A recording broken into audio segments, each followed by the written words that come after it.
अस्सलामुअलैकुम दोस्तों, उम्मीद करता हूँ आप सब ईमान और सेहत की बेहतरीन हालतों में होंगे।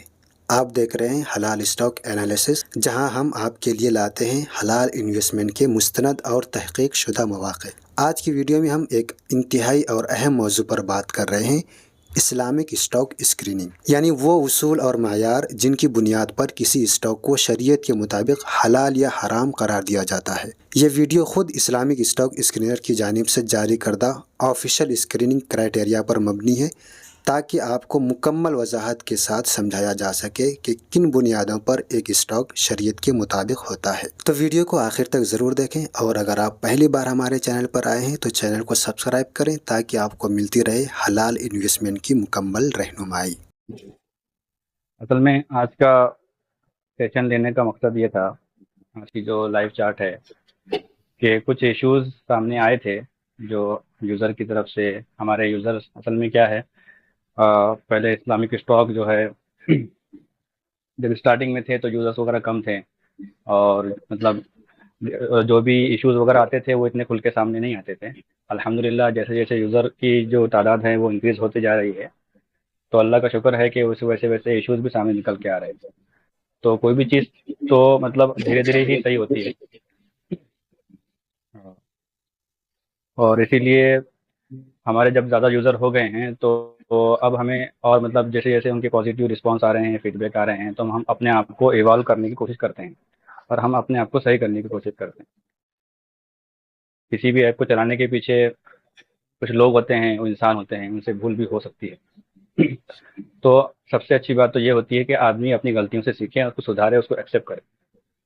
अल्हम्दुलिल्लाह मैं इस बात को बड़ी रिस्पॉन्सिबिलिटी के साथ कहता हूँ, ये बात कि अल्हम्दुलिल्लाह हमारा जो ग्रुप है, ऐप है, और हमारी जो टीम वर्क करती है वो उलमा कराम की निगरानी में ही करती है। अल्हम्दुलिल्लाह हमें मोतबर उलमा कराम की रहनुमाई भी हासिल है। तो ये अल्लाह का बहुत बड़ा शुक्र फजल है हमारे ऊपर, और अल्लाह हमें ऐसी ही तरह से आगे बढ़ाए कि हम उलमा कराम के साथ रहें और उनकी रहनुमाई हासिल करते रहें। तो मैं अपनी बात ये शुरू करना चाहता हूँ, पहली स्लाइड पर रखें, कि हमने, हमारा जो एक मिशन था इस्लामिक स्टॉक को लेकर, हमारा शुरुआत से ही, पहले ही वर्जन से ये बात सब कुछ उसमें लिखी थी कि हम ऐप के जरिए लोगों को समझाने की कोशिश करते हैं। हमारा ये मकसद था हमेशा से कि जिस तरीके से लोग चार्ट वगैरह में और दूसरी चीज़ों में ध्यान लगाते हैं, इसी तरीके से सबसे पहला काम एज ए मुस्लिम हमारे ऊपर ये है, हमारा फ़र्ज़ ये है कि हम लोग इस पे ज़्यादा ध्यान दें कि कोई भी चीज़ हमें शरिया कंप्लायंट में ही इन्वेस्ट करें, ताकि हमारा जो हार्ड अर्न मनी जो है वो हलाल जगह पे लगे। और इस्लामिक स्टॉक ने इस बात का शुरू से ही ख्याल रखा है, और इस बात को अ, हमेशा से दिखाया है। ऐप के अंदर भी हर आप कोई भी रूल में आप देख लेंगे, अगर साफ तौर पर दिखेगा, पूरा एक्सप्लेनेशन लिखा हुआ है फार्मूले के साथ साथ में। तो हमारा यही मोटो था, यही विज़न था कि लोग इससे सीखें और लोग क्रॉस वेरीफाई करें। अल्हम्दुलिल्लाह बहुत से लोग आए, उन्होंने खुद भी सीखा, और उन्हें कुछ अगर एरर दिखा तो उसको भी उन्होंने हमें दिखाया एज अ यूज़र कि आपने यहाँ पर कुछ मिस्टेक हो गई है शायद, तो हमने उसको सही भी किया। तो हमने इस ऐप को हमेशा से फुल्ली ट्रांसपेरेंट रखा है, फुल्ली ट्रांसपेरेंट रखा है, और इसलिए रखा है कि ताकि हमारे से अगर कोई मिस्टेक होती है तो लोग सीखें और हमें बताएं। इंशाल्लाह हम उसे सही करने के लिए हमेशा से तैयार हैं। तो इस्लामिक स्टॉक जो है वो हमेशा से ही, मतलब यानी हमारा जो फार्मूला शो करने का मकसद भी यही था। और अब इसमें क्या होता है कि आदमी को अगर भरोसा ना हो इस सब चीज़ों का, तो आदमी उसको क्रॉस वेरीफाई कर सकता है। एनुअल रिपोर्ट जो है वो भी उसमें दी गई है कि आदमी वहाँ से डाउनलोड कर लें, और इजीली अवेलेबल भी है, तो आदमी वहाँ से क्रॉस वेरीफाई भी कर सकता है उन सब चीज़ों को। तो इसलिए ये हमेशा से इस्लामिक स्टॉक का एक विज़न रहा और मकसद रहा कि लोगों के अंदर शरिया कंप्लायंट की जो अवेयरनेस है वो आ जाए। तो अल्हम्दुलिल्लाह हम इस मकसद में तो कामयाब हुए हैं और होते भी जा रहे हैं कि लोग, एक मिनट थोड़ा सा डिस्टर्बेंस था, माफ़ी चाहता हूँ उसके लिए। अ, तो ये सब चीज़ें थी। तो इस्लामिक स्टॉक का ये जो विज़न है ये कामयाब रहा अल्हम्दुलिल्लाह। बहुत सारे लोगों ने इसे सीखा भी, और बहुत सारे जो गलत हैबिट्स में वो लोग थे पड़े हुए, तो वो उन लोगों ने छोड़ा भी, जो उनका जो ट्रेडिंग का वेव था उसको भी सही किया उन लोगों ने। तो इंशाल्लाह हम आगे भी इसमें कामयाब होते जाएंगे। ठीक। तो अल्हम्दुलिल्लाह हम इसमें आगे भी कामयाब होंगे। अब आप आगे के स्लाइड ले लें।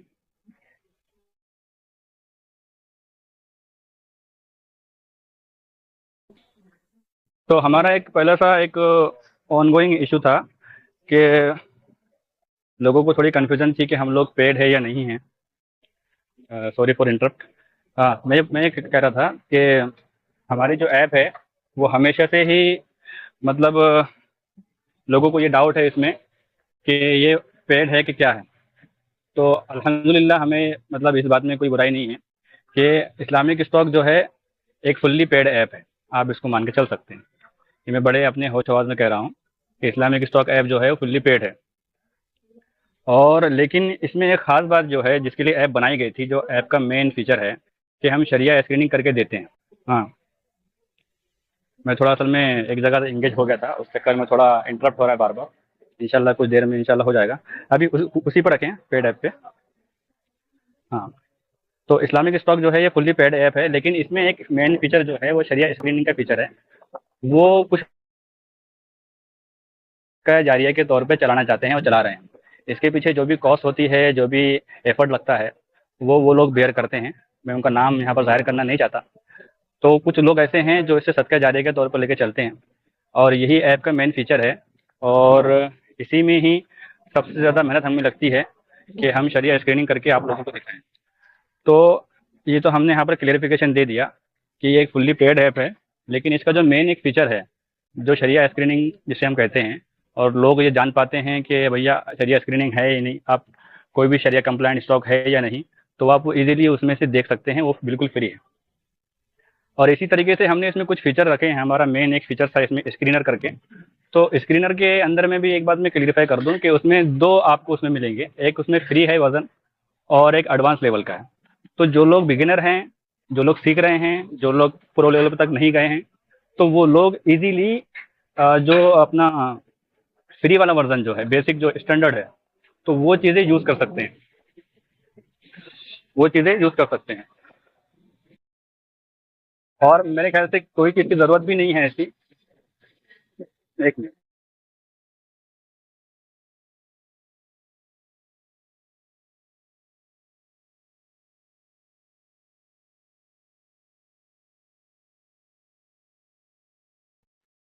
जी। तो जो लोग बिगिनर हैं, जो लोग सीख रहे हैं, वो स्टैंडर्ड वाला जो है यूज़ कर सकते हैं। उन्हें वो एडवांस लेवल की जो स्क्रीनर है हमारा, उसे यूज़ करने की फ़िलहाल अभी तो कोई ज़रूरत नहीं रहती। तो हमारे जो भी फीचर्स हैं वो इस तरीके से हैं कि हमने फ्री वाले में भी हमने ये दिखा दिया कि एडवांस लेवल में अगर मान लो कोई एबीसी स्टॉक है, तो एबीसी स्टॉक अगर कोई फ्री स्क्रीनर के अंदर आ रहा है, तो उसमें आप नीचे देखेंगे तो साफ तौर पर लिखा रहेगा जो एडवांस हमारे स्क्रीनर है, तो उसके अंदर भी वो पाया गया है, आल्सो फाउंड इन करके आप देखेंगे, तो वही हम शो कर देते हैं। तो इससे आप मतलब ये अंदाज़ा लगा सकते हैं कि हमने उसे कितना मतलब आसान रखा है। आप ये बात देख सकते हैं उसमें। तो किसी भी बिगिनर को, जो आदमी सीख रहा है, जो अभी स्टार्टिंग फेस में है, तो वो आदमी, उसको प्रीमियम की कोई ज़रूरत ही नहीं है। वो फ्री वाला वर्जन आराम से यूज़ कर सकता है। तो अल्हम्दुलिल्लाह मैं शायद अपनी बात पूरी तरीके से रख पाया हूँ यहाँ पर। तो ये डाउट तो आपका क्लियर हो गया होगा। Next slide please. अब हम आते हैं इस्लामिक स्टॉक के जो शरिया स्क्रीनिंग के जो रूल्स हैं, बेसिक रूल्स। तो आप सब जानते हैं ग्रुप के अंदर फतवा एक पिन पोस्ट किया हुआ है, बुक्स हैं, फतावा हैं। उसमें जो जो बातें लिखी हुई है उसके अकॉर्डिंगली हमने इस्लामिक स्टॉक ऐप को बनाया है। तो उसमें ये हम 5 रूल बेसिकली हम यूज़ करते हैं कि हमारा पहला जो है, हम बिजनेस स्क्रीनिंग होती है। उसके बाद जो है नॉन शरिया इनकम हम देखते हैं, टोटल रेवेन्यू। उसके बाद हम देखते हैं कि सूदी कर्ज, इंटरेस्ट बेयरिंग डेट कितना है टोटल एसेट्स के मुकाबले में। ठीक है। यहाँ पर एक मैं बात बताता चलूँ, जो लोग नए हैं वो लोग बोलते हैं कि डेट टू इक्विटी के बारे में बहुत सारे लोग कन्फ्यूजन रहते हैं। तो यहाँ मैं साफ तौर पर बता दूँ कि हम लोग डेट टू इक्विटी नहीं देखते, टोटल एसेट से डेट को चेक करते हैं। इसी तरीके से हम illiquid asset to total asset देखते हैं। और फिर बाद में हमारा पांचवा जो है वो net liquid asset versus market cap. तो ये हमारे बेसिक 5 रूल हैं।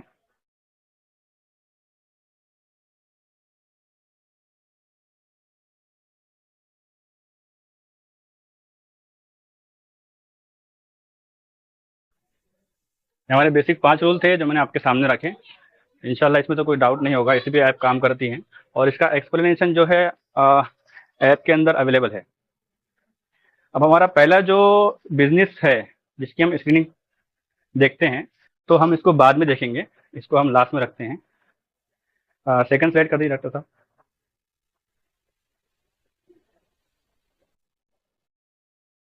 जी, तो हमने जैसा पहले इस रूल की बात की कि हम जो कारोबार है कंपनी का, बिजनेस का, उसको हम बाद में देखेंगे कि उसके लिए क्या क्या चीज़ें ज़रूरी है। अभी हम डायरेक्ट आते हैं सेकंड पे। तो हम लोग स्क्रीनिंग जो है, मैं आपको ये बात समझाना चाहता हूँ कि स्क्रीनिंग एक जो क्राइटेरिया है, जो मेथड है हमारा, वो पहली बात तो एसेट बेस पर है कि हम लोग पहले एसेट से देखते हैं। और मार्केट में और भी बहुत सारे स्क्रीनिंग मेथड हैं जो अलग अलग काम करती हैं, उनके डिफरेंट डिफरेंट क्राइटेरिया हैं। तो आप इस बात को समझ के चलें कि ये जो क्राइटेरियाज हैं ये फतवा है, इसके पीछे एक इल्मी राय होती है, उलमा किराम की मेहनत होती है। कुछ डिफरेंसेस की वजह से वो अपनी बात को इस तरीके से रखते हैं, कुछ उस तरीके से रखते हैं। तो इस चक्कर में यह हो सकता है कि किसी ऐप में वो कंप्लाइंट दिखाए, किसी ऐप में वो नॉन कंप्लाइंट दिखाए। तो ये नॉर्मल चीज़ है। तो इसमें आदमी को क्या करना चाहिए कि वो किसी एक फतवे को फॉलो करें, किसी एक ऐप को फॉलो करें। लेकिन कब? जब वो उससे फुल्ली तौर पे इत्मीनान रखे, समझने के बाद। तो हमने हमारा आज का सेशन इसीलिए रखे थे कि हम लोगों को बेसिक बेसिक रूल जो समझा पाएँ कि हम किस तरीके से काम करते हैं, हमारा फतवा क्या है, और हमारे जो अभी चैलेंजेस हैं और इश्यूज जो आ रहे हैं यूजर्स की तरफ से, तो हम उस पर हमारी क्लेरिफिकेशन देना चाहते थे। तो हमारा जो सेकंड रूल है, नॉन परमिसिबल इनकम। तो as a partner of company, हम किसी कंपनी के शेयर लेते हैं, किसी कंपनी के हम जब शेयर लेते हैं, तो एज पर फतवा हमें ये देखना ज़रूरी है कि उसकी टोटल रेवेन्यू में से नॉन शरिया इनकम कितनी है। पहली बात तो ये कम से कम होना चाहिए, पहली बात तो ये ज़ीरो होना चाहिए, क्योंकि हमें तो गैर शरिया इनकम की तो मतलब कुछ भी इजाज़त नहीं है। लेकिन एज पर फतवा, फतवे की क्या इल्लत है वो अलग बहस है। एज पर फतवा यहाँ पर लेस देन 5% होना चाहिए। ठीक है, मतलब किसी कंपनी का रेवेन्यू अगर 100 रुपये है, तो उसमें से नॉन शरिया इनकम जो है 5 रुपये से कम होना चाहिए। और इस पर उलमा कराम ने बताया कि अगर ये आप उसमें इन्वेस्ट करते हैं और किसी तरीके से ये आपके अर्निंग में आता है, मतलब डिविडेंड की शक्ल में बोलो या कैपिटल गेन की सूरत में बोलो, तो इसको आपको प्यूरिफाई करना होता है। तो आपकी अर्निंग जो भी होती है इसमें ट्रेड करने से, इन्वेस्टमेंट करने से, तो वो आपको डोनेट करना होता है बिना सवाब की नीयत से। ठीक है, इसमें हम सवाब की नीयत नहीं कर सकते। तो इसकी हम जब उसको प्यूरिफाई करेंगे ना, तो हमारी जो इनकम है वो प्यूरिफाई हो जाएगी। तो इसके लिए हम लोग असल में अब यहाँ पर एक इशू आता है कि नॉन शरिया इनकम जो होती है वो किसको बोला जाए, किसको कहा जाए। तो बहुत सारी जो चीज़ें हैं वो तो मतलब सबके लिए अंडरस्टैंड होती है, कि अंडरस्टेबल होती है कि ये चीज़ गैर शरई है, नॉन शरिया है, ये आमदनी जो है नॉन शरिया है। कुछ इसमें डाउटफुल होती है। अभी डाउटफुल के लिए एक लंबा एक अलग पार्ट है जो मैं बिजनेस के, जब मैं उसको बात करूंगा बिजनेस के लिए, तो मैं उसमें आपको एक्सप्लेन करूंगा। कुछ चीज़ें जो होती है वो ज़ाहिरी होती है कि हाँ वो ये डाउटफुल है, नॉन शरिया है, इसको हम काउंट कर लेते हैं। तो ये ना, इसमें मेन प्रॉब्लम ये होता है कि हमें ये डिटेल जो है सिर्फ और सिर्फ एनुअल रिपोर्ट में ही मिलती है। हाँ, तो नॉन शरिया इनकम में इंटरेस्ट इनकम होती है, इंश्योरेंस इनकम होती है, गलत जगह इन्वेस्टमेंट जो होता है उसकी अर्निंग होती है। तो ऐसी बहुत सारी कंपनीज, अलग अलग कंपनी अलग अलग काम करती हैं। कोई भी एक रिपोर्ट से आप ये अंदाजा नहीं लगा सकते कि अगली कंपनी का भी रिपोर्ट ऐसे ही आएगी, वो इसी तरीके से वो इन्वेस्टमेंट होगा उसका। हर एनुअल रिपोर्ट अपने आप में एक अलग बेस रहता है उसका, अलग वो डिटेल रहती है। हाँ, आई होप ये आपको समझ में आ गया होगा। थर्ड दिखाइए स्लाइड। इसी तरीके से हमारा थर्ड रूल जो है वो इंटरेस्ट बेरिंग डेट है टोटल एसेट्स के मुकाबले में। कि हम ये देखते हैं कि कंपनी का जो टोटल एसेट्स है, वो टोटल एसेट्स में से उसने जो बोरो किया है किसी बैंक से या किसी मतलब आदमी से या किसी इंस्टीट्यूट से जो बोरो किया है, तो इसमें दो सूरत हो सकती है कि एक तो वो इंटरेस्ट बेरिंग हो, सूदी हो, या ना हो। तो हम ये भी चेक करते हैं, तो इसकी परमिसिबल लिमिट जो है 33 है, 33% है। कि अगर कंपनी का टोटल एसेट जो है 100 रुपये है, तो उसमें 33 रुपये से ज़्यादा उस पर कर्जा ना हो। ठीक है, 33 रुपये से ज़्यादा उस पर कर्जा ना हो। तो ये भी एक हद है, आखिरी लिमिट है। फतवे की रोज। लेकिन हमें चाहिए था कि हम उससे कितना भी, जितना कम कर सकते उतना कम करें, हम इसको 0 करें, 10 करें, 5 करें। इसीलिए आपने हमारी ऐप में एक चीज़ देखी होगी कि एक फीचर्स है जिसका नाम तकवा सेटिंग। आप उसमें जैसा करना चाहें वैसा कर सकते हैं, आप जितना स्टिक करना चाहें उतना स्टिक कर सकते हैं। ये उसी विजन को लेके हैं कि लोग इसके रिगार्डिंग अवेयरनेस आए लोगों में, और लोग अपने क्राइटेरिया को और स्ट्रिक्ट करें। जैसे जैसे स्ट्रिक्ट करेंगे ना तो इंशाल्लाह मतलब और फायदा होगा। ये तो आखिरी लिमिट है फतावे की, आप जितना अंदर में रहेंगे उतना इंशाल्लाह आप सेफ रहेंगे। तो यहाँ पर हम इंटरेस्ट बेरिंग डेट को देखते हैं, तो हमको इसके लिए भी एनुअल रिपोर्ट की ज़रूरत होती है कि आया वो डेट जो है सूदी है या नहीं है। बहुत सारी कंपनी बहुत सारा कर्ज ले लेती है, इसकी बहुत सारी एग्जांपल्स भी हैं हमारे पास। तो इंशाल्लाह हम अभी अगले स्लाइड में हमारा जो लाइव स्क्रीनिंग हम दिखाएंगे थोड़ी बहुत मुख्तसर तौर पे, तो उसमें आपको ये चीज़ समझ में आ जाएगी। और इसके रिगार्डिंग जो कंपनी जो सऊदी ट्रांजेक्शन करती है, मीन्स उसने बोरो किया कहीं से, या अपना सरप्लस जो है, एक्स्ट्रा फंड जो है वो डिपॉजिट किया कहीं पर, तो ये जो इंटरेस्ट बेयरिंग जो ट्रांजेक्शन होता है कंपनी का, तो इसके रिगार्डिंग एक अहम मसला ये है कि साथों साथ में आप एजीएम में अपनी आवाज़ उठाएं कि हम भाई इंटरेस्ट बेयरिंग जो ट्रांजेक्शन है इसके अगेंस्ट में हम बात करते हैं, और हमें ये नहीं चाहिए as a partner of company. तो इसके रिगार्डिंग हमने एक सैम्पल लेटर, अपने लेटर भी ऐड किया है हमारे ब्लॉग के अंदर। आप वहाँ से कंपनी को ईमेल भी कर सकते हैं जब भी उसकी तरफ से एजीएम की मीटिंग आए, आपको कॉल आए उसमें। तो इस तरीके से जब भी एजीएम के लिए आपको बुलाया जाए तो आप उसमें अपनी बात रखें, जिस तरीके से आप रख सकते हैं। तो बेहतर तो ये है कि आप मेल कर दें या वहाँ पर आप जा सकते तो जाएँ। तो ये इसके अंदर एक और मसला था, तो मैंने आपको एक्सप्लेन कर दिया। तो इसके लिए हमें एनुअल रिपोर्ट की खास ज़रूरत होती है कि वो इंटरेस्ट बेरिंग है कि नहीं। बहुत सी कंपनी क्या करती है कि 20 रुपये इंटरेस्ट बेरिंग ले लेती है और 10 रुपये जो है वो इंटरेस्ट बेरिंग नहीं होता। तो ये चीज़ें देखना होती है। अब ये सारी चीज़ें जो हैं मतलब कहीं से डाटा फैच करके, मतलब ऑनलाइन प्लेटफॉर्म से कहीं से आप फैच नहीं कर सकते, क्योंकि आपको डिटेल नहीं मिलेगी। वो सारा आपको डेट दिखा देगा बस, और वो डेट आया इंटरेस्ट बेरिंग है या नहीं है। इस चीज़ को समझने के लिए आपको डीपली एनुअल रिपोर्ट को समझना होता है, जो नोट्स के अंदर भी होता है और मतलब आर्टिकल के अंदर भी हो सकता है। तो आपको रीड करना पड़ता है, डिटेल में जाना पड़ता है, सर्च करना पड़ता है, जब जाके आप उसका अनुमान लगा सकते हैं कि हाँ भाई ये चीज़ें जो है वो इंटरेस्ट बेरिंग है या नहीं है। तो ये समझना बहुत ज़रूरी है। डाटा फेच करना बहुत आसान है कहीं से भी, लेकिन इस पे पीछे जो डीपली एक आप स्टडी करते हो एनुअल रिपोर्ट को, जब जाके समझ में आएगा। और ये बात मैं फिर कहता हूँ कि ये अलग अलग चीज़ें अलग अलग कंपनी के लिए अलग अलग होती है। मतलब ऐसा नहीं है कि सेम कंपनी का मतलब एक एनुअल रिपोर्ट का जो फॉर्मेट है वो दूसरी कंपनी का भी हो। तो ये ऐसा नहीं होता है, सबका अलग अलग होता है शो करने का। हाँ, नेक्स्ट स्लाइड प्लीज। इसी तरीके से हमारा जो फोर्थ रूल है, एक कॉल आ गया था बीच में जी। इसी तरीके से हमारा रूल 4 जो है, इलिक्विड एसेट हमको चेक करना होते हैं कि हम लोग क्या करते हैं कि टोटल एसेट में से इलिक्विड एसेट कितने हैं वो देखते हैं। तो अब इसके पीछे बहुत से लोग सोचते हैं कि इसके पीछे लॉजिक क्या है। तो हमने ऐप के अंदर भी इसका एक्सप्लेनेशन दिया है कि इसके पीछे लॉजिक क्या है। असल में क्या रहता है ना, कंपनी जब अपनी आईपीओ लेके आती है तो उसके वो अपने फेस वैल्यू पे अपने शेयर्स अलाउट करती है। तो जो अलॉटमेंट होता है वो फेस वैल्यू के हिसाब से होता है, लेकिन फेस वैल्यू जो होती है वो 10 रुपये होती है। हर जगह मैक्सिमम 10 रुपये होती है, मतलब फेस वैल्यू। कंपनी की एक फेस वैल्यू होती है, वो बाद में आप गूगल पर सर्च करेंगे कि फेस वैल्यू क्या होती है, बुक वैल्यू क्या होती है, वो अलग अलग टॉपिक। तो कंपनी फेस वैल्यू के हिसाब से ही डिविडेंड देती है, और फेस वैल्यू के हिसाब से ही बोनस स्प्लिट करती है, फेस वैल्यू के हिसाब से ही वो अपने प्राइस, अपने जो शेयर है उसको इशू करती है।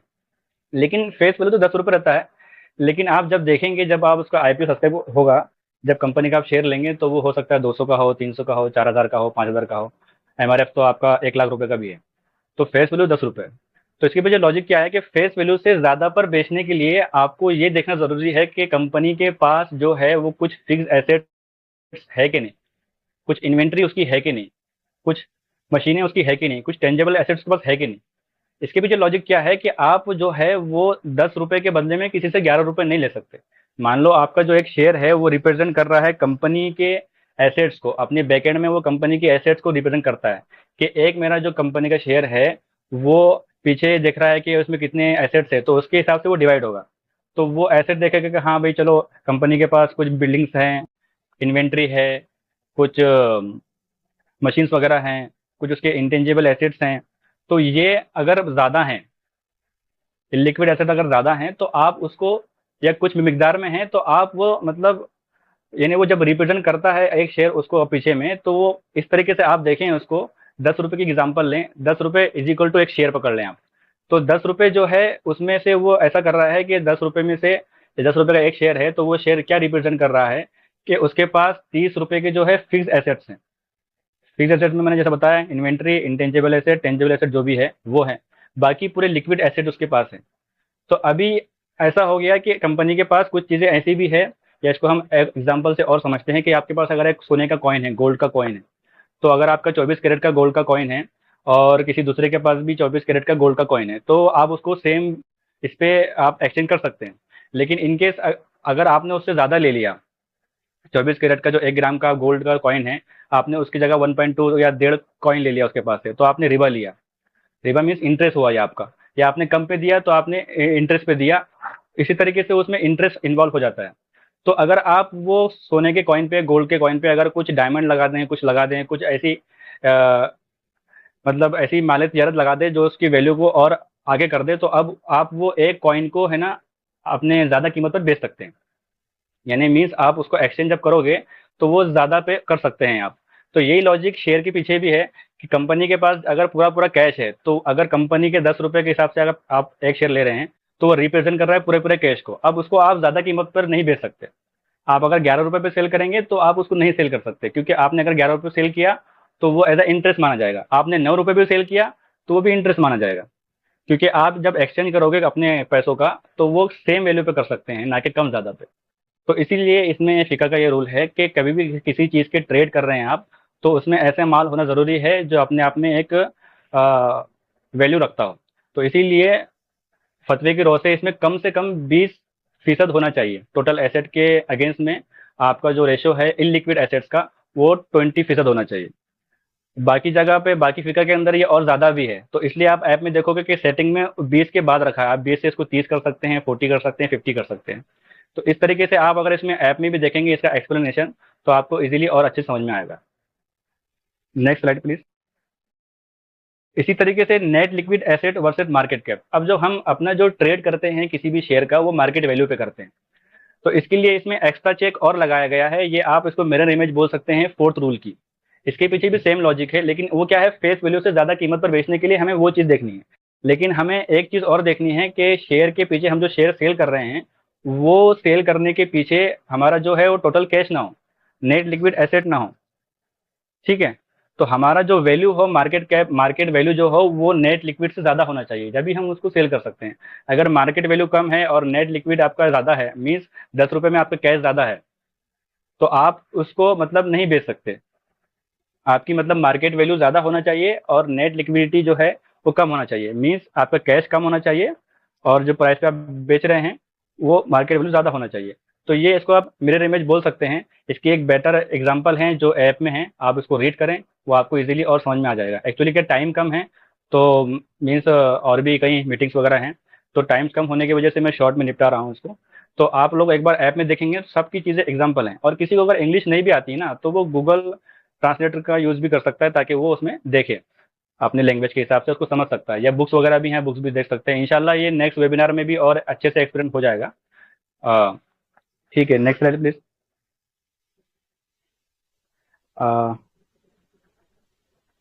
जी। तो यहाँ पर एक हम मेन मुद्दे पे आते हैं कि जो हमारा एक इशू, ये अब इशू नहीं बोलेंगे, मीन्स हम लोग डाटा तो कहीं से फेच कर सकते हैं, सब चीज़ें कर सकते हैं, डाटा कैलकुलेट कर सकते हैं, डाटा वेरीफाई कर सकते हैं, लेकिन हमें एक शरिया बोर्ड की ज़रूरत होती है। अब यहाँ पर लिखा हुआ है कि there are many sources are available to show you शरिया status of any stock, but what about business, non non शरिया इनकम। ठीक है। ये चीज़ें जो हैं ये हमें डिस्कस करना होता है उलमा किराम से। मीन्स अगर अब आप देखेंगे कि हमने जो हमारा पहला एक मेन करार एरिया था कि कंपनी का कारोबार कैसा हो, बिजनेस कैसा हो। तो बिजनेस अभी आजकल के ज़माने में बहुत सारे मिक्स करती हैं बिजनेस कंपनियां जो अपना काम करती हैं, वो मिक्स करती हैं, कुछ अच्छा करती हैं, कुछ बुरा करती हैं, कुछ ऐसा करती हैं कि हमें समझ में नहीं आता हो कि हम इसको क्या समझे, डाउटफुल ले कि नहीं ले। ऐसी 5,000 6,000 कंपनियां हैं जिनकी स्क्रीनिंग करना होती है। कुछ इमेज में हैं, कुछ बैंकिंग सेक्टर को अपना देती हैं, कुछ एंटरटेनमेंट हैं। तो इसमें हमको मेन रूल तो मालूम है कि हम लोग बिजनेस में ये देख लेते हैं कि हाँ भाई ये चलो शराब ना बनाती हो, बैंकिंग सेक्टर ना हो, सूद में इन्वॉल्व ना हो, और एंटरटेनमेंट में ना हो, मूवीज़ वगैरह में, बेहया के कामों में इन्वॉल्व ना हो, पोर्नोग्राफी में ना हो, और पिग वगैरह के इसमें भी ना हो। तो ये सब बेसिक बेसिक रूल तो हमें याद होते हैं कि कंपनी जो साफ तौर पे हराम काम होता है उसमें अगर इन्वॉल्व हो तो ठीक है, वो तो आप जान सकते हैं कि भाई इस तरीके से काम कर रही है। लेकिन कुछ कंपनी जो मिक्स करती है बिजनेस, कुछ कंपनी ऐसा करती हैं जो आज के ज़माने के हिसाब से बिल्कुल नई चीज़ें हैं, उनको समझना पड़ता है कि वो किसको सर्विस देती है, उनके क्या क्लाइंट है, उनके क्या प्रोडक्ट हैं। तो प्रोडक्ट वाइज भी हम लोग स्क्रीनिंग उसकी देखते हैं। तो यहाँ पर हमें एक शरिया टीम की, शरिया बोर्ड की ज़रूरत होती है, जो हम उनसे डिस्कस करते हैं कि ये जो इनकम आ रही है, ये जो प्रोडक्ट है, ये जायज़ होगा कि नहीं होगा। इसी तरीके से हमने जो उस पे मेहनत की है, महीनों सालों मेहनत की है, या हमारा अगर आप मेन एक चीज़ देखते होंगे कि आईटी कंपनी मैक्सिमम जो है वो अपने नॉन शरिया में है। क्यों है? क्योंकि हमने उनका बैंकिंग सेक्टर में और फाइनेंशियल इंस्टीट्यूट में जो उनका सर्विसेज है उसको हमने नॉन कंप्लेंट माना है। तो ये चीज़ें कहाँ से? ये चीज़ें हमने डिस्कस की, ये चीज़ें हमने उलमाए कराम को समझाई और उनको बताया कि ये इस तरीके से काम करता है। जब जाके उनका फतवा आया कि हाँ भाई, इस चीज़ को आप नॉन कंप्लायंट, नॉन शरिया मान सकते हैं। इसी तरीके से बहुत सारे बिजनेस हैं, डिफेंस है। इसी तरीके से कुछ कंपनियां ऐसी हैं जो किसी मतलब नॉन शरिया बिजनेस को सर्विस देती हैं, तो वो कैसा देती हैं। इसी तरीके से आप ये देखते हैं कि एक कंपनी है जो शॉप चलाती हैं, क्या अपने हेयर कट की और बियर कट की। तो उनकी सर्विस को आप क्या मानेंगे? इस तरीके से लाखों इश्यूज हैं। मीन्स ऐसे ऐसे इश्यूज है ना कि आपको सब कुछ डिस्कस करना होता है एक उलमा कराम के साथ में जो माहिर हो इसमें और जानकार भी हो। तो पहली बात तो हमारा ये एक चीज़ बनती है कि हम उसको किस तरीके से समझाएं सामने वाले को, आलिम साहब को। तो उनको बराबर प्रॉपर समझाना पड़ता है, प्रॉपर ये चीज़ इस तरीके से काम करती है, उनका नेचर क्या है बिजनेस का, किसको देती है सर्विस, उनके ज़्यादा क्लाइंट किस में हैं, उनके सर्विस न्यूट्रल होने के बाद भी वो उनके क्लाइंट कौन कौन है, ये सारी चीज़ें देखती है। क्या प्रोडक्ट इनके जायज़ हैं, क्या प्रोडक्ट नाजायज़ है, किन प्रोडक्ट की आपको इनकम मिली है, नहीं मिली है। तो प्रोडक्ट देख के ये लोग अलग हो गए कि नहीं हो गए, इनका जो एक एक प्रोडक्ट है वो एतदाल में है कि नहीं है, न्यूट्रल है कि नहीं अपने आप में। तो ये सारी जो बातें हैं, ये इसको डिस्कस करने के लिए आपको एक तो पहले रिसर्च करने की जरूरत होती है, एक रिसर्च टीम चाहिए आपको। देन आपको एक शरिया टीम चाहिए, जो बोर्ड चाहिए जहां पर आप डिस्कस कर सको इन सब चीज़ों को। तो किसी चीज़ को नॉन शरिया लेना, जैसा मैंने कहा कि हमने सेकंड रूल में बताया कंपनी की जो बात है कि कंपनी का बिजनेस का कहाँ से आ रहा है, आप एज अ पार्टनर उसमें इन्वॉल्व होते हैं, तो आपको ये चीज़ें मालूम होना चाहिए कि कंपनी का बिजनेस क्या करती है, कंपनी किस चीज़ है। तो ये एज अ इंडिविजुअल किसी के लिए आसान नहीं है। आप डाटा वेरीफाई कर सकते हो, आप एनुअल रिपोर्ट से डाटा वेरीफाई कर सकते हो, लेकिन कंपनी का क्या बिजनेस है, उनका रेवेन्यू का सेगमेंट क्या क्या है। कुछ कंपनी ऐसा मिक्स सेगमेंट में काम करती हैं कि उनका कुछ फीसद जो है नॉन शरिया होता है ऑपरेटिंग इनकम में, और बाकी पूरा जायज़ होता है। तो इस तरीके से कंपनी नॉन शरिया काम करते हुए भी अपना प्रोडक्ट किसी अच्छी जगह भी देती है। जैसे शुगर कंपनी है, कुछ कंपनी ऐसी है जो इथेनॉल तो बनाती है लेकिन वो लिक्विड में यूज़ नहीं होता, वो सारा पेट्रोल में यूज़ होता है। तो ये सारी जब आप डीपली इसको रिसर्च करते हैं एनुअल रिपोर्ट को, और इस बात का खास ध्यान में रखें, आप ये नोट कर ले बात को, सारी रिसर्च करने के लिए हमें सिर्फ और सिर्फ एनुअल रिपोर्ट दरकार होती है। उसके बिना हम नहीं कर सकते कि कंपनी ने अपना इथेनॉल कहाँ दिया, कंपनी ने कितना परसेंट इथेनॉल दिया, कितना परसेंट नहीं दिया। तो ये सारी चीज़ें चेक करने के लिए आपको ये देखना बहुत ज़रूरी होता है। एनुअल रिपोर्ट को डीपली आपको रिसर्च देखना होता है, सर्च करना होता है, और फिर डिस्कशन करना होता है। तो इसी तरीके से ये काम करता है ना। आपके पास एक बहुत सारे सोर्सेज हो सकते हैं कि आप कहीं से डाटा फैच करके देख लो, लेकिन ये चीज़ें इतनी आसानी से नहीं होती हैं। इनके पीछे मेहनत लगती है, डेडिकेशन लगता है। अ, तो यहाँ पर हम लोग समझ गए होंगे कि जदीद जो माशी मसाइल रहते हैं, जदीद जो बिजनेस आते हैं, मतलब जो नए नए बिजनेस आ रहे हैं, इनको समझने के लिए, इनको सब चीज़ करने के लिए एक तो एक समझदार आदमी जो रिसर्च कर सके प्रॉपर, और अपनी रिसर्च को उलमा कराम तक पहुंचा सके बराबर। ये एक प्रोसेस है, जब भी जाके आप उस पर कोई फतवा लगा सकते हो। तो कोई भी स्क्रीनिंग मेथड को आप जिसको भी फॉलो करते हैं, तो वो फॉलो करने के पीछे मेन तो आप डाटा वेरीफाई कर लोगे कहीं से भी कि इसका डेट कितना है, इंटरेस्ट बेरिंग है कि नहीं। लेकिन आपको स्क्रीनिंग मेथड में सबसे ज़्यादा मेन फॉलो क्या करना होता है कि आप किस चीज़ को फॉलो कर रहे हैं। क्या वो BFSI इनकम को एज अ न्यूट्रल मान रहा है एग्जाम्पल के तौर पे, या उसको नॉन शरिया मानता है। तो वो जो मानता है आप उसको फॉलो करना है, क्योंकि उनके पीछे एक दलील है। आप उनसे दलील मान सकते हैं, आप जब उस पर इत्मीनान हो जाए आपको, तो आप उसको फॉलो कर सकते हैं। तो अगेन हम ये चीज़ कहते हैं कि आप किसी भी स्क्रीनिंग मेथड को अगर फॉलो करें तो प्रॉपर अंडरस्टैंडिंग के साथ फॉलो करें। किसी भी चीज़ में ना घुसें ऐसा कहीं पर भी। आप उसको समझ लें वो क्या चीज़ करते हैं, क्या उनकी डिटेल, क्या उनकी एक पूरा मेथड है, क्या फतवा काम करता है, उलमा कराम कौन है पीछे उनके। तो जब तक कि ये चीज़ें आप रिसर्च नहीं करेंगे, समझेंगे नहीं, तो आप किसी भी चीज़ को फॉलो नहीं कर सकते। इसी तरीके से मैं इसमें एक और चीज़ इसमें ऐड करना चाहता हूँ कि लोग म्यूचुअल फंड्स के ताल्लुक से सवाल करते हैं कि शरिया है कि नहीं। तो बहुत सारे शरिया म्यूचुअल फंड हो सकते हैं कहीं पर भी, किसी भी देश में। लेकिन प्रॉब्लम यहाँ ये होती है ना कि वो स्क्रीनिंग मेथड में क्या मान रहे हैं। हम अगर मान रहे हैं कि बेफायदा इनकम नॉन शरिया है और वो मान रहे हैं, उनके पास उनकी दलील है कि वो मान रहे हैं कि जायज़ है। अब एज अ इंडिविजुअल आप किसी आईटी कंपनी में इसलिए ट्रेड नहीं कर रहे हो कि आप फॉर एग्जांपल इस्लामिक स्टॉक को फॉलो करते हैं और बेफायदा इनकम को नॉन शरिया मानते हैं, ठीक है। लेकिन आप किसी म्यूचुअल फंड में इसलिए इन्वेस्ट करते हो कि मतलब वो कंप्लायंट है, जो भी है, उनकी स्क्रीनिंग मेथड जो है वो अलग चीज़ है, वो इससे अलग है। वो मानते हैं कि बेफायदा इनकम जायज़ है, उनके पास उनकी दलील है, वो फतवा अलग चीज़ होती है। लेकिन जब आप एज अ इंडिविजुअल जब उसमें आप इन्वेस्ट नहीं कर रहे, लेकिन एज अ म्यूचुअल फंड आप उसमें इन्वेस्ट कर रहे हैं, तो इसी तरीके से आप दो नाव की सवारी करते हैं, जो कि सही नहीं है, गलत चीज़ है। आप एक ही जगह एक चीज़ को नॉन शरिया मानते हैं और एक ही जगह एक ही टाइम पर आप एक चीज़ को शरिया मान रहे होते हैं। तो इसलिए हम कहते हैं कि आप जिस मेथड को फॉलो कर रहे हैं, तो उसी मेथड से अगर आपको म्यूचुअल फंड आता है फ्यूचर में या कुछ होता है, तो आप उसको फॉलो करें। तो इसलिए पहले ये डिसाइड कर लें कि आपको फॉलो क्या करना है। तो फॉलो क्या करना है, इसके लिए आपको स्क्रीनिंग जो एक मेथड है, फतवा है, उसको समझना बहुत ज़रूरी है। Next slide please.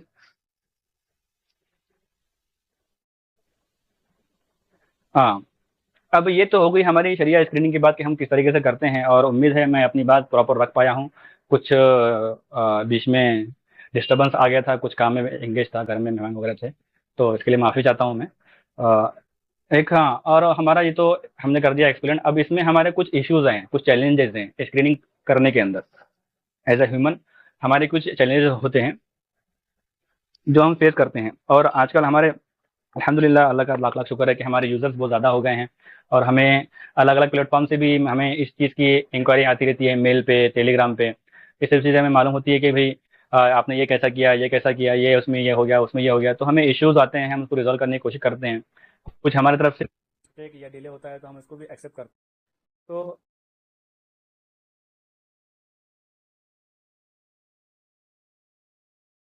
नॉर्मली हम सारी चीज़ें जो हैं मैनुअल करते हैं, स्क्रीनिंग करते हैं, मैनुअली करते हैं।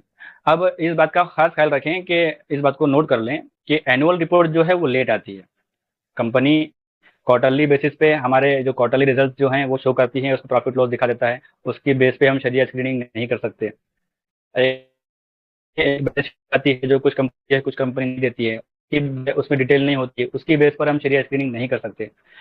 मार्च मार्च अप्रैल मई में कुछ एक्सचेंज में कंपनी जो है वो फाइनेंशियल रिजल्ट जो है वो सबमिट करती है, तो उसमें और एनुअल रिपोर्ट का डाटा सेम होता है, लेकिन उसमें भी डिटेल नहीं होती है कि नॉन शरिया इनकम कहाँ कहाँ से आया, कितना आया, और आपका इसमें डेट जो है इंटरेस्ट बेरिंग है या नहीं है।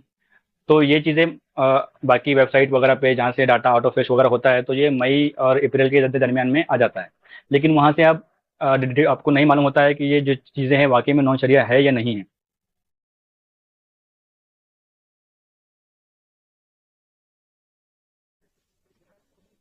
तो ये चीज़ें हैं।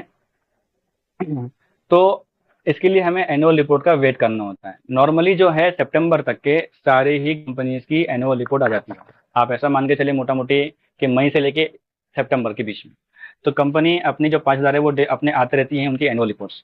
और ज़्यादातर क्योंकि ये सितंबर में मेरे जहाँ तक नॉलेज है कि ये मतलब लास्ट मंथ होता है सबमिट करने का एनुअल रिपोर्ट, तो यहाँ पर सब सारी रिपोर्ट जो आती है आ जाती है जिनका फाइनेंशियल ईयर जो है अप्रैल टू मार्च है।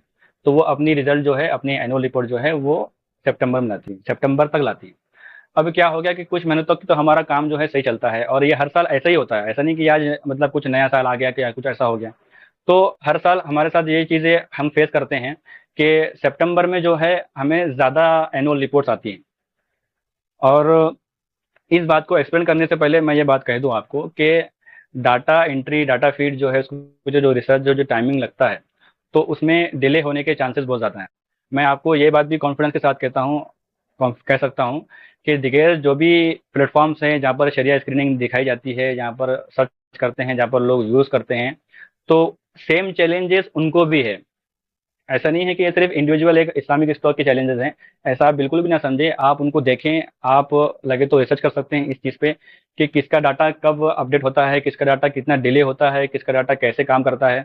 कोई क्वार्टरली रिपोर्ट पे ये बोलता है कि हम क्वार्टरली रिपोर्ट चेक करते हैं, तो वो कैसे अपडेट करते हैं, उनकी स्क्रीनिंग क्या मेथड है, आप जब तक देखेंगे नहीं ना, जब तक कि आपको मालूम नहीं पड़ेगा। तो ये आप मैं आपको ये मतलब बात अपने पूरे होश आवाज में कहता हूँ कि आप ये चीज़ समझें कि ये सिर्फ हमारा चैलेंजेस नहीं है, ये हर एक का चैलेंज है।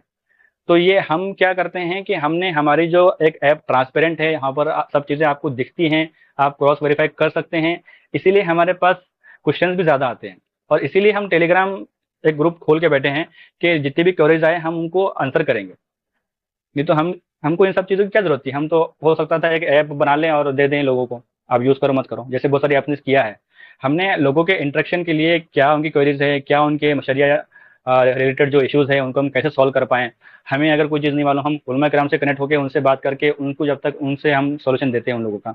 तो ये चीज़ें जो है सिर्फ आपको इस्लामिक स्टॉक पर ही मिलेंगी। तो ये चैलेंजेस जो होते हैं ये हर ऐप के साथ है, हर प्लेटफॉर्म के साथ में है। ये ऐसा नहीं है कि इस्लामिक स्टॉक के साथ नहीं है। और ये मैं ऐसा नहीं कि मैं कुछ डिफेंड कर रहा हूँ इस चीज़ को कि मैं इस्लामिक स्टॉक मतलब कुछ डिले है इस टाइप से। ये आप कहीं पर भी चेक कर सकते हैं, आपको मतलब एक आप होमवर्क है आपके लिए कि आप चेक कर सकते हैं। तो हम ये बात को एडमिट करते हैं कि सितंबर के महीने में हम कुछ ना कुछ डिले हो जाता है हमारे से। ये आज के साल की बात नहीं है, ये पिछले साल भी ऐसे ही हुआ था। लोग हमको रिपोर्ट करते थे, हाँ भाई आपने ये अपडेट नहीं हुआ, तो हम उसको अपडेट कर देते थे।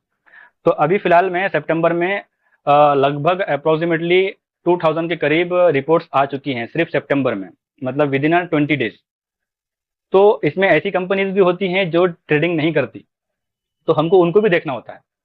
ऐसा वो भी हो सकता है जायज़ हो जाए, हो सकता है उनकी ट्रेडिंग चालू हो जाए, तो हम सबको देखते हैं, ऐसा नहीं है। तो ये सितंबर के महीने में डिले होना एक नॉर्मल बात है और ये होगा ही। ठीक है, तो अभी हम ये बात को लेके चलते हैं कि अभी हमारा जो हमने एवरेज निकाला है, हमारा कुछ कुछ दिन हम डिले हैं डाटा अपडेट करने में। ठीक है, तो ये बात आप समझ लें कि अभी मीन्स अभी हम जो अपडेट कर रहे हैं हम कुछ दिन पीछे चल रहे हैं, और ये सिर्फ सितंबर में हुआ है, अगस्त में नहीं हुआ। ठीक है, इस बात का भी आप नोट कर लें।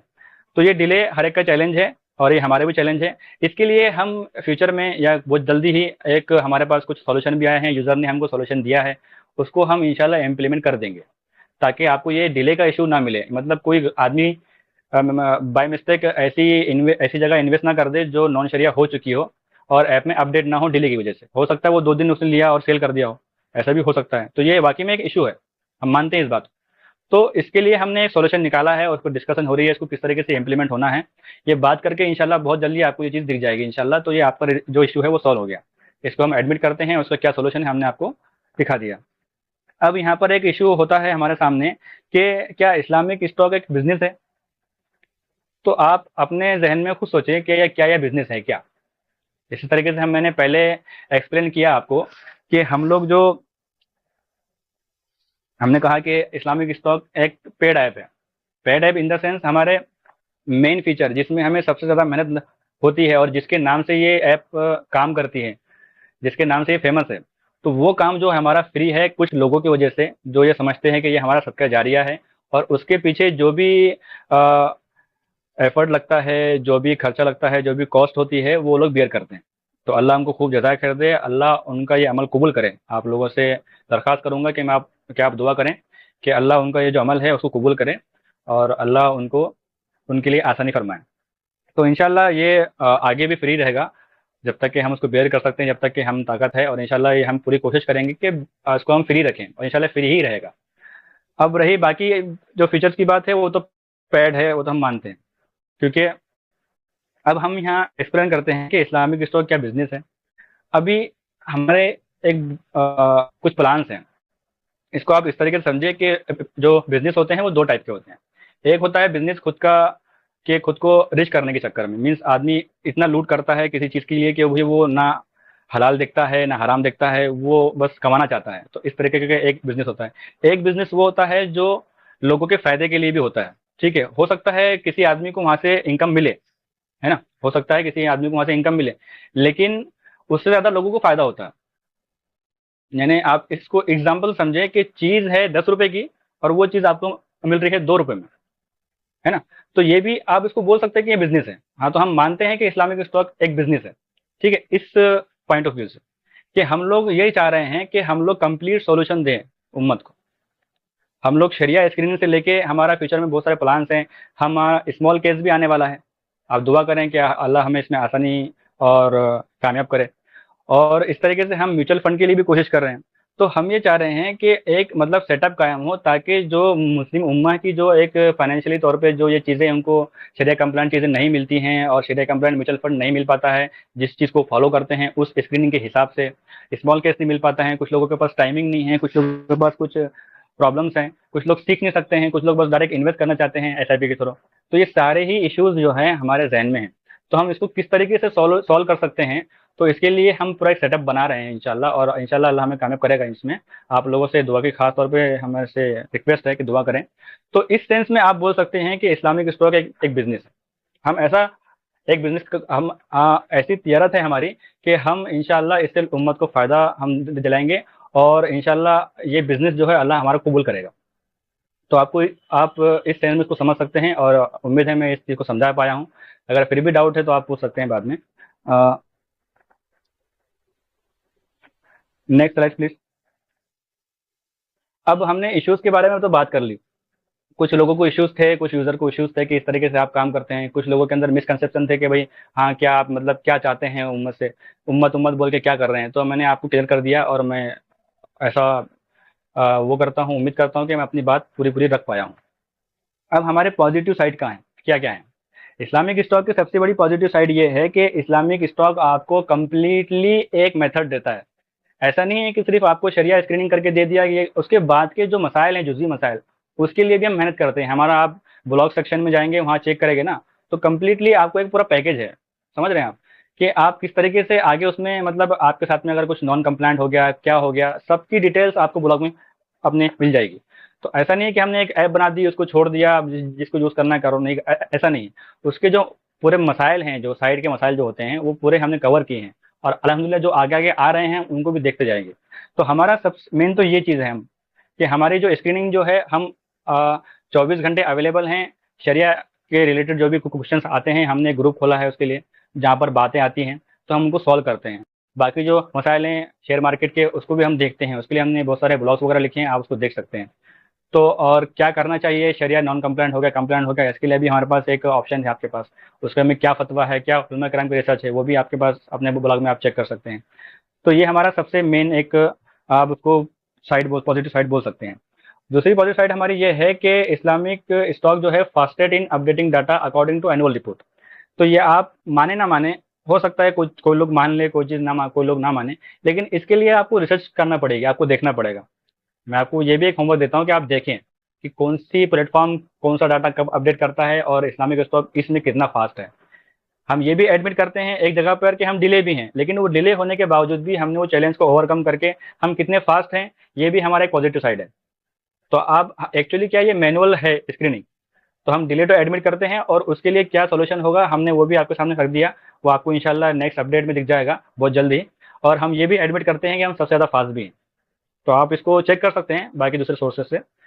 और हमारी जो टीम है वो 24 घंटे अवेलेबल, जैसे मैंने बताया। नहीं तो हमें क्या ज़रूरत थी, हमें ज़रूरत क्या है कि हम एक टेलीग्राम चैनल भी रन करें जिसमें हम लोगों के क्वेश्चन पूछें। और आप देखते भी होंगे बहुत सारे लोग इससे चिढ़ते भी होंगे कि एक ही टाइप के क्वेश्चन बार बार आते रहते हैं, एक ही टाइप के क्वेश्चन आते हैं।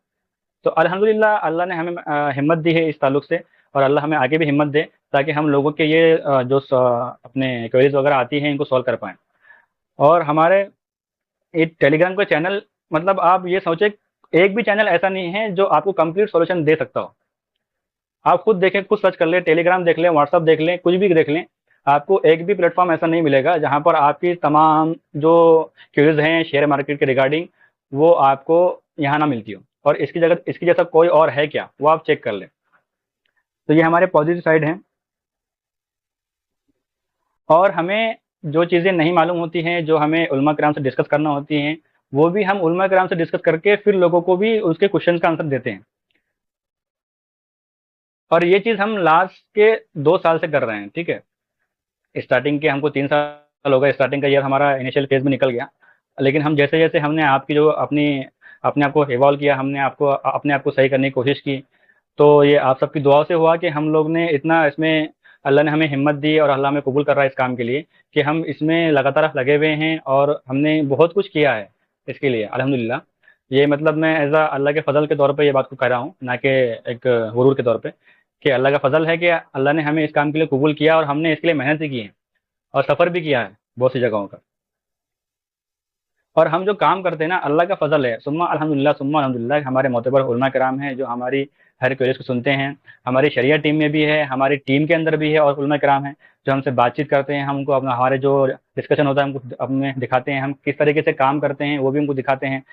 बहुत सारे उलमा कलाम से भी मुलाकात हुई, उन्होंने बहुत सारी तारीफ भी की हमारे लिए, दुआएं भी दी।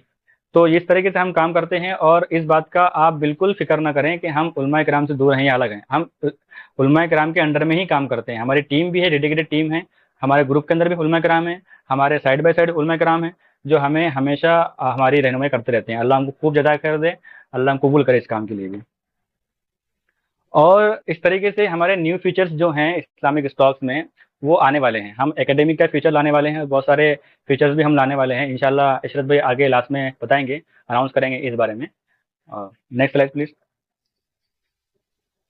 हाँ, अब ये सारे क्वेश्चंस का सारे जो मैंने अभी सेशन रखा, अपनी बात रखी, उसमें इश्यूज बताए और उनका सॉल्यूशन बताया, और अपनी बात पूरी तरीके से मैं अल्हम्दुलिल्लाह रख पाया हूँगा। हो सकता है कुछ गलती वगैरह भी हुई होंगी मेरे से, तो उसको मैं माफ़ी चाहता हूँ। और अब मेन क्वेश्चन ये आता है कि हम क्या करें, तो हमारा अगेन सेम आंसर है कि हमेशा की तरह आपका जिस पर इत्मीनान हो आप वो ही फॉलो करें। हमने अपना क्राइटेरिया आपको एक्सप्लेन किया है, ठीक है, हमने हमारा क्राइटेरिया आपको एक्सप्लेन किया है, हम किस तरीके से काम करते हैं वो आपको बताया है। अब आप क्या करें, ये एज अ इंडिविजुअल ये हर एक की जिम्मेदारी है, क्योंकि हर एक का अपना अपना हलाल का पैसा है। वो कहाँ इन्वेस्ट करता है ये उसकी जिम्मेदारी है कि वो कहाँ इन्वेस्ट करे। तो इन्वेस्ट करने से पहले वो अगर किसी चीज़ को फॉलो करता है, किसी चीज़ को देखता है, किसी चीज़ में अगर वो देख रहा है कि कंप्लाइंट है कि नहीं, तो उसका स्क्रीनिंग मेथड, उसके पीछे फतावा क्या है, उसके पीछे टीम क्या है, उलमा किराम क्या है, उनको समझ के, उनके फतावा को समझ के, उनके दलील को समझ के ही उनको फॉलो करें। तो अंडरस्टैंडिंग बहुत ज़रूरी है आपको किसी भी मतलब प्लेटफॉर्म को फॉलो करने में। तो एज अ प्लेटफॉर्म हम बोलते हैं, लेकिन ये फतावा है, इस बात को भी खास ख्याल रखें। ये फतावा है, ये अलग अलग, इसके पीछे इल्मी राय है, एक दलील है इसके पीछे। तो अलग अलग उलमा किराम अलग अलग अपनी बात रखते हैं। तो ये एक इस्लाम की खूबसूरती है कि इख्तलाफ तो रहेंगे हमेशा। तो आपको क्या है, किसी एक चीज़ को फॉलो करना है आपका जब इत्मीनान हो जाए। आपको अगर इत्मीनान नहीं होता तो आप बिल्कुल भी फॉलो ना करें, आप खुद से देखें। और हमने सारे ही आपको फार्मूलाज और एक्सप्लेनेशन दिया है। ग्रुप के अंदर से भी आप सवाल कर सकते हैं, पिन पोस्ट वगैरह देख सकते हैं, फतावा देख सकते हैं, बुक्स देख सकते हैं। ये एज अ इंडिविजुअल सबकी ही जिम्मेदारी है कि हमें इस उस काम का इल्म होना फ़र्ज़ है। जो काम हम कर रहे हैं ये हमारे ऊपर फ़र्ज़ है कि वो जायज़ है या नहीं है, उसके तमाम मसाइल हमको जानना चाहिए। ये हमारे ऊपर फ़र्ज़ है जो भी हम काम कर रहे हैं। तो इंशाल्लाह इस तरीके से सारे लोग करेंगे, आफ्टर प्रॉपर अंडरस्टैंडिंग सबको फॉलो करेंगे।